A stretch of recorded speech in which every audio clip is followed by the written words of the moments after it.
slow ahead. I can go slow ahead. Come on down and chum some of this shit. Since its first iconic appearance in 1975, Jaws has left an indelible mark on cinema and pop culture.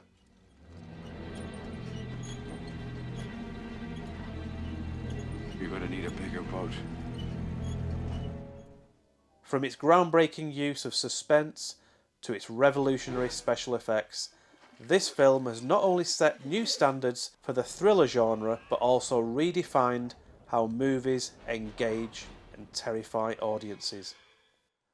Join me as I dive into both good and bad, physical and digital, licensed and unlicensed games based on the original summer blockbuster Jaws. So, the first Jaws game we're going to take a look at is... Just a minute.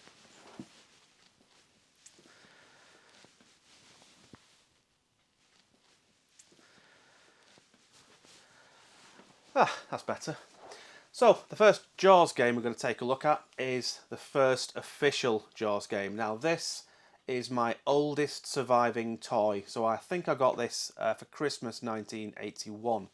Now, I looked online to see when this actually got released, and apparently it was 1975, because I found a newspaper article from the 1st of December 1975, and it was all about the biggest toys for that Christmas, this being one of them. So they were still selling this 5-6 years later. So let's take a look at the game itself. The box has remained in good shape for the last 40 plus years. My parents bought this from Zodiac Toys for £4.75. Now let's take a look at what the game includes.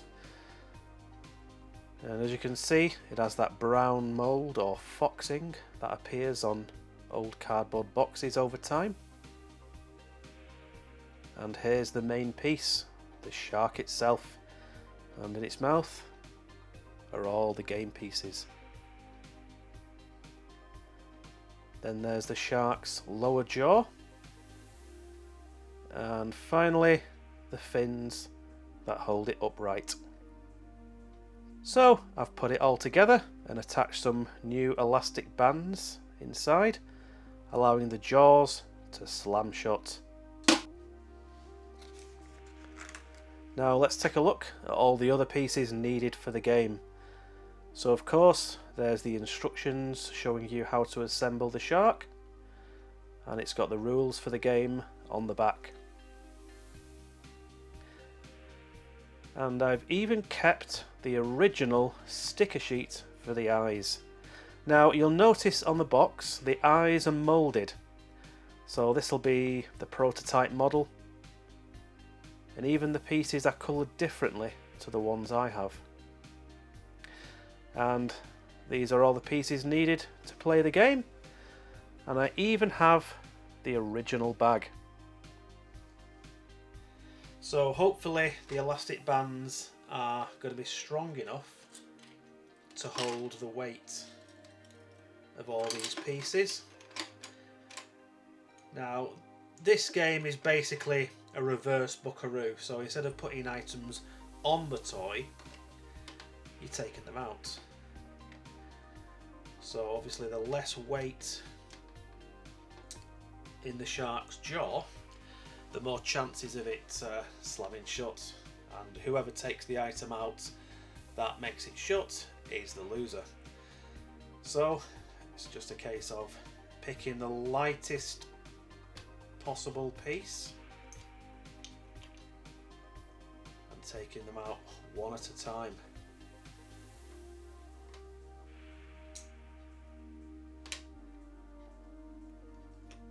And you have to be very, very careful.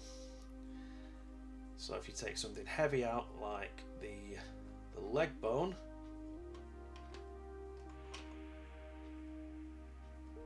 there's more chances of it slamming shut. And it's not done yet, but it is moving slowly. And And there you go. Jaws. Jaws. Jaws. Jaws is the game where you try to fish out what's in the jaws of the great white shark. I'm going for the camera. Made it. But be careful, because if you remove the wrong piece, the jaws will get you. You're out. Jaws. It's you against the great white shark and each other from Ideal. Now, it's not much fun playing the game on your own, and the box suggests 2 to 4 players. So here's me and my niece Kendall playing the game of Jaws. And bear in mind, she's the same age I was when I actually got this game. First. Oh.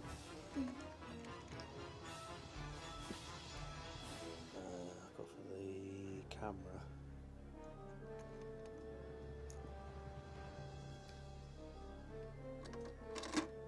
Careful, that's a heavy one.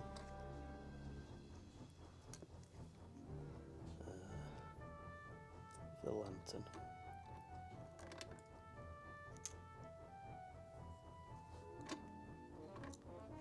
Oh, Kendall loses. I'm first again.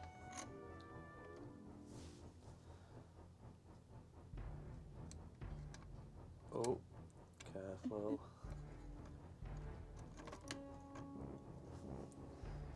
Go for the camera. That's the easiest.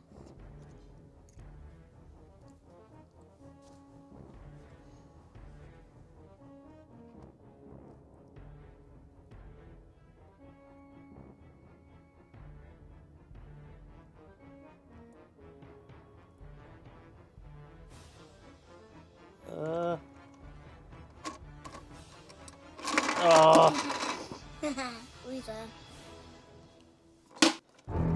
So that was the game of Jaws from Ideal, the first officially licensed Jaws game. But a few months earlier, Atari released an arcade game under their horror games banner named Shark Jaws. Shark Jaws was released in North America in September of 1975, and head of Atari, Nolan Bushnell, originally wanted to use the Jaws name, but he was unable to secure the license from Universal.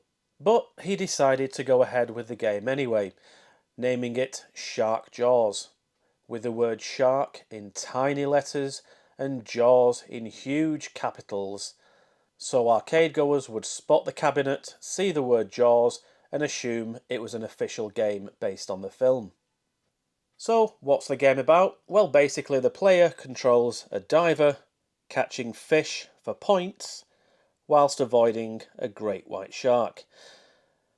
And that's it. And according to Bushnell, the game sold around 2,000 units.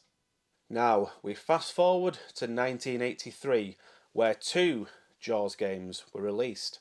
One official and one unofficial.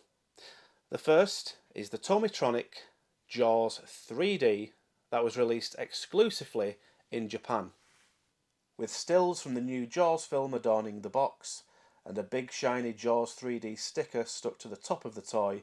The game itself was exactly the same as the Tomytronic 3D Shark Attack that was released everywhere else. And the second game to be released that year was Jaws Revenge on the ZX Spectrum by Workforce Software. Yes, that's right, the game was called Jaws Revenge, a full 4 years before the 4th Jaws film, Jaws the Revenge.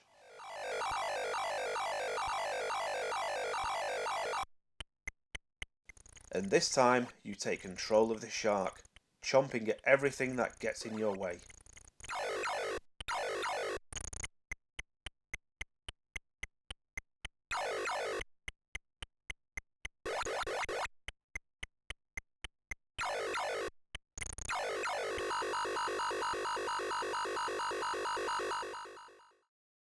The next game we're going to take a look at is Jaws on the NES, released by the infamous LJN Toys.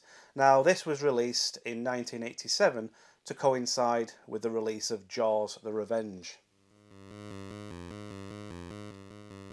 Other than the box art, the game doesn't really have much to do with the film, except for maybe the fact you get to fly Hoagie's plane in the bonus stage. And the way you kill the shark is taken from the original ending to the film, where the shark gets skewered by the boat's bowsprit as opposed to it exploding for some reason.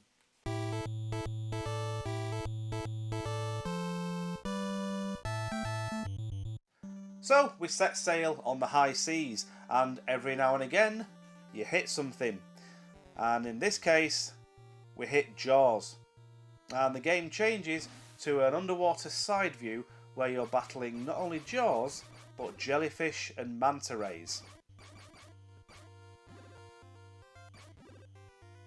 Now you'll notice my harpoons aren't doing Jaws any damage whatsoever, and that's because I need to level up my harpoon. And the way you do that is by collecting shells.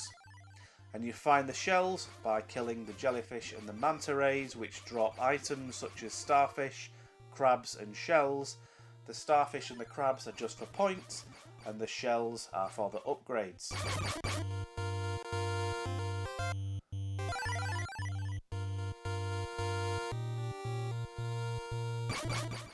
And once you've got enough shells, you can trade them in at one of the two ports.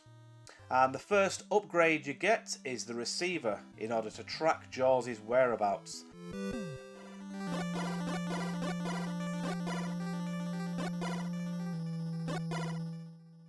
And from then on, you can upgrade your harpoon.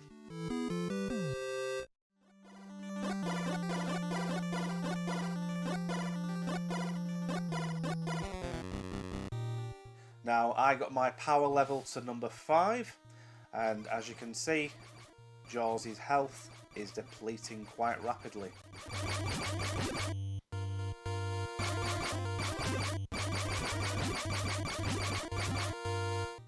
And once Jaws' power is depleted, you can move on to the final stage.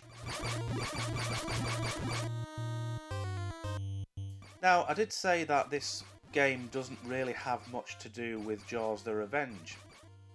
But if you look at the little diver, it's a little blonde person. Now, could that be Ellen Brody getting her revenge on the shark? I'm not sure. I'm clutching at straws.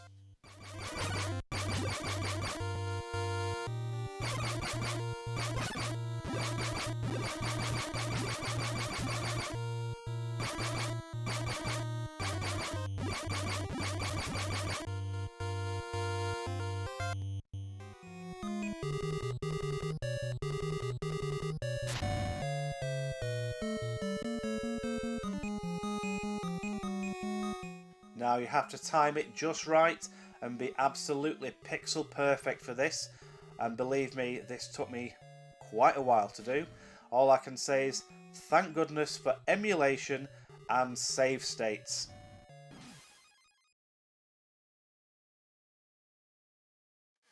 And yes, I use save states. I don't even own the game. This isn't even real. It's just golf.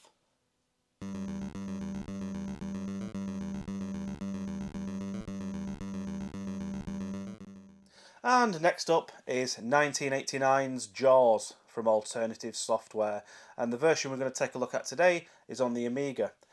This was also released on the Atari ST, Commodore 64, Amstrad, ZX Spectrum and MSX.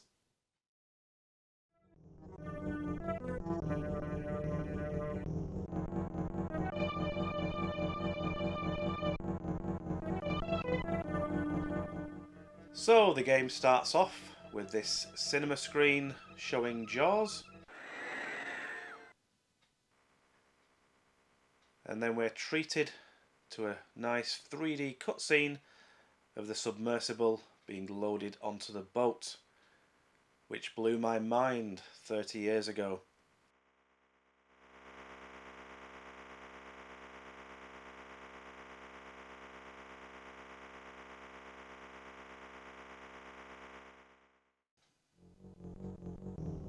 So, in the last Jaws game on the NES, we were looking to upgrade our weapon in order to defeat Jaws.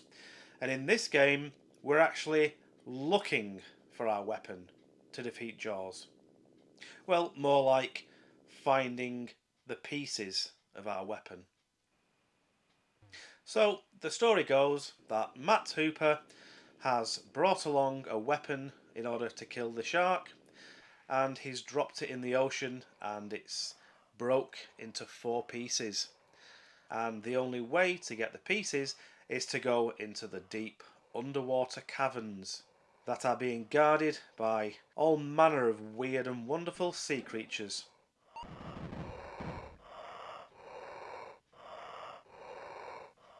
Now, some of those sea creatures can be destroyed with your primary weapon, but if you notice, there's quite a few flashing sea creatures, and they can only be killed by picking up mega bullets.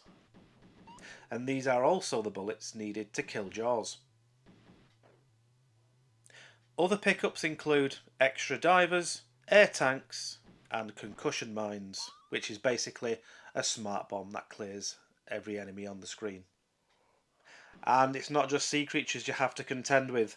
You also have to keep an eye out on where Jaws is and whether or not he's been spotted near a beach or attacking swimmers. And if that happens, you have to close the beach. And close too many beaches for too long, and you get fired.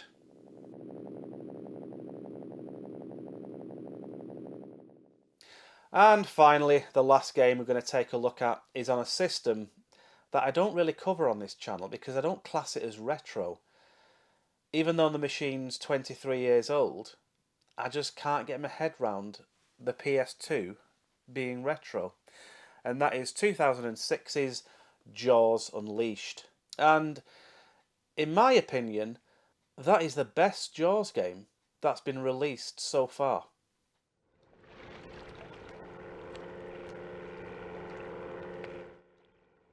Jaws Unleashed was released on the original Xbox, PlayStation 2 and Windows, and is a free-roaming adventure where the player takes control of the great white shark.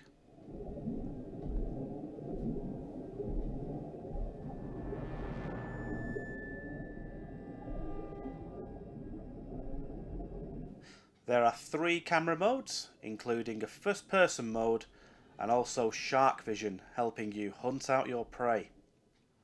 And just like most free-roaming games, there's missions and side quests. Yes, that's right, the shark has to do missions. But let's face it, we only wanted to play this game for one reason, and that was to attack people.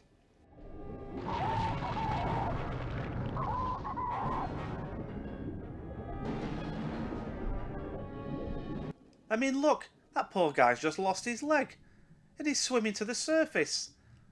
He's not going to get away.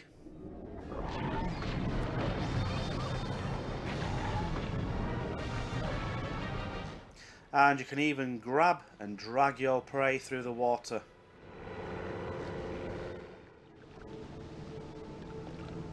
So let's take a look at one of these side challenges. So I've got to kill 3 lifeguards before they escape. And a little nod to Baywatch there.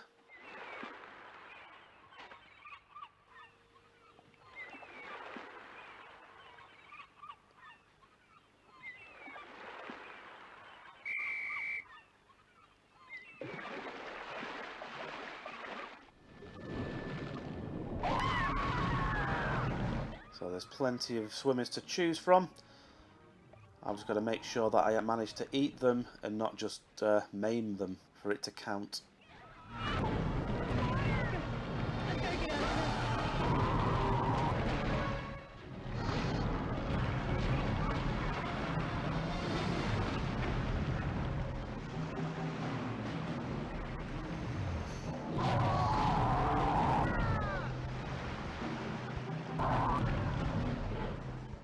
So basically, the object of the game is just to cause as much destruction and mayhem as possible, And there's little challenges as well, such as eating license plates. And in the bottom right hand corner there's the heads up display telling you where the next mission is in red, and the little white triangles are your side quests. The green bar on the left is your hunger meter, so you have to constantly eat, and the red meter on the right is your health. And the points you earn you can spend on upgrading the shark's abilities, such as health, speed and agility. So I hope you've enjoyed this look back at all the Jaws games from the last 48 years. And there are a couple of honourable mentions that I didn't cover in this video. And that is Jaws Ultimate Predator on the Nintendo Wii and 3DS. And Jaws I.O., which was a short-lived mobile game available on the Apple iPhone and Android. Anyway, special thanks to my niece Kendall for taking part in the game of Jaws, and thanks to you for watching, and I'll see you on the next one. Take care, bye!